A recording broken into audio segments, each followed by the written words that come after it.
दोस्तों, एक बहुत कॉमन सवाल कि अपना मनचाहा पार्टनर कैसे आकर्षित करें। लॉ ऑफ अट्रैक्शन और मैनिफेस्टेशन दो ऐसे ट्रेंडिंग टॉपिक्स हैं जिसके वीडियोस सबसे ज्यादा देखे जाते हैं। इस विषय पे मेरा अपना क्या एक्सपीरियंस है और अपना क्या नॉलेज है वो मैं आपके साथ शेयर करना चाहूंगी। पर मैं ये बताना चाहूंगी कि इसे मैंने एक स्पिरिचुअल लॉ के हिसाब से समझा है। तो यहाँ पर सबसे इंपॉर्टेंट है ये बात समझना कि ये स्पिरिचुअल लॉ ये बताता है कि अगर कोई व्यक्ति ऑलरेडी मैरिड है या फिर एक सीरियस कमिटेड रिलेशनशिप में है और ये जानते हुए भी हम सेल्फिश होकर उसकी चाहत रखते हैं और इस तरह की मैनिपुलेशन करते हैं, टैक्टिक्स लगाते हैं और कैसे भी करके अगर वो हमारी जिंदगी का हिस्सा भी बन जाता है तो भी ये समझ लीजिए कि हमें कभी भी खुशी नहीं मिलेगी, क्योंकि हमने किसी और की आंख में आंसू देकर वो खुशी पाई है।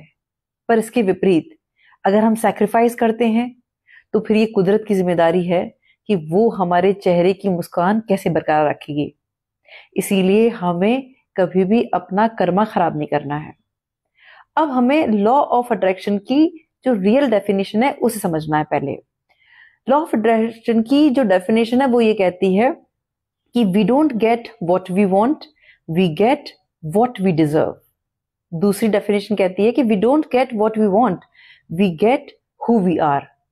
तो सीधा अर्थ ये हुआ कि हमें वो नहीं मिलता जो हम चाहते हैं, हमें वो मिलता है जो हमारी पात्रता होती है या फिर जैसे हम हैं। तो अगर अब कोई सिंगल पर्सन है, हम उसकी तरफ आकर्षित हैं और हम ये चाहते हैं कि वो हमारी जिंदगी का हिस्सा बने, वो भी हमारी तरफ आकर्षित हो, तो हमें पहले खुद से ये पूछना है कि उसकी पर्सनालिटी ट्रेट्स क्या हैं, उसका व्यक्तित्व क्या है, उसके भीतर वो कौन सी खूबियां हैं जिसने हमें आकर्षित किया है। अब यहाँ हमें पहले एक जो ह्यूमन नेचर है उसे समझना है। हम इंसानों को दो तरह के लोग पसंद आते हैं। पहले वो जो हमारी तरह सिमिलर इंटरेस्ट रखते हैं या फिर वो जिनकी तरह हम होना चाहते हैं। तो हमें पहले वो नोट डाउन करना है कि उसकी वो व्यक्तित्व की कौन सी खूबियां हैं जो हमें प्रभावित कर रही हैं। अब हमने जब वो नोट डाउन कर ली, अब दूसरी तरफ हमें खुद से ये पूछना है कि क्या वो खूबियां हमारे भीतर हैं। अगर जवाब आता है हाँ, तो फिर बधाई हो, क्योंकि चांसेस बढ़ जाते हैं कि वो हमारी तरफ आकर्षित होगा। पर अगर जवाब है ना, तो पहले हमें उसके पीछे जाने से पहले हमें अपने पर्सनालिटी ट्रेट्स पे काम करना होगा, उन खूबियों को अपने व्यक्तित्व में लाना होगा। जैसे अगर उस व्यक्ति का ऑरा बहुत मैग्नेटिक है, वो फुल ऑफ लाइफ है, बहुत हैपनिंग है, और हम नीरस से हैं, बोझिल हैं, हमेशा थके हुए हैं, तो चाहकर भी वो लॉन्ग टर्म नहीं चल पाएगा, क्योंकि सिमिलैरिटी नहीं है। तो पहले हमें अपने व्यक्तित्व पे काम करना होगा, उसके बाद हमें उसकी तरफ देखना है। अब यहां पर अपनी ऑथेंटिसिटी को नहीं छोड़ना है, और दूसरी चीज अपनी वास्तविकता से जुड़े रहना है। उसको इम्प्रेस करने के चक्कर में कुछ भी ऐसा नहीं करना है जो बाद में हमें दिक्कत दे। हम जैसे हैं, हमें हमसे बेहतर कोई नहीं जानता है, तो हमें अपनी पर्सनालिटी ट्रेट्स पे काम करते हुए अपनी ऑथेंटिसिटी को बरकरार रखना है। अब एक गलती जो यूथ कर देता है वो ये है कि उसके आउटर ब्यूटी से प्रभावित होकर उसे लगता है कि बस मुझे तो मेरी सपने की रानी मिल गई या मेरे को सपने का राजा मिल गया, मुझे तो यही चाहिए। अगर आप सिर्फ आउटर ब्यूटी से प्रभावित हैं और उसे एक मैरिज मटेरियल समझकर अपनी तरफ आकर्षित करना चाह रहे हैं, तो ये एक बहुत बड़ी भूल है। क्योंकि आउटर ब्यूटी, बाहरी जो आकर्षण है, वो साल 2 साल का होता है। माना कि फिजिकल इंटीमेसी इंपॉर्टेंट है, लेकिन मेंटल इंटीमेसी उससे ज्यादा इंपॉर्टेंट है, क्योंकि जो फिजिकल इंटीमेसी होती है वो कुछ सालों की होती है, लेकिन जो इमोशनल और मेंटल इंटीमेसी है वो जीवन पर्यंत चलती है। इसलिए हमें उसके व्यक्तित्व के गुणों को भी देखना है। एक व्यक्ति काम है, कंपोज है, उसका ऑरा बहुत शांत है, वो स्पिरिचुअल है, तो ऐसा व्यक्ति जब हम संघर्ष में भी होंगे तो दुख में भी उसके साथ बैठने में मजा आएगा।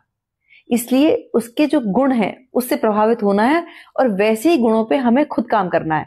अब यहाँ एक बहुत बड़ी गलती जो लोग कर रहे हैं, फेक बन के मिलते हैं कि मैं बहुत सरल हूं और मैं बहुत हैपनिंग हूं।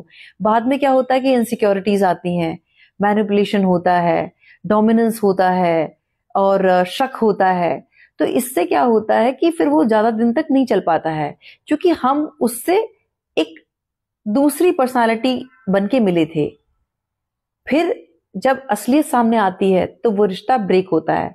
इसलिए पहले हमें अपनी इनसिक्योरिटीज पे काम करनी है, अपनी पर्सनालिटी ट्रेट्स पे काम करना है। फिर जब हम उसके मैच के होंगे तब चांसेस बढ़ेंगे कि वो हमारी तरफ आकर्षित हो। अब सबसे इंपॉर्टेंट कि हमें डेस्परेट नहीं होना है।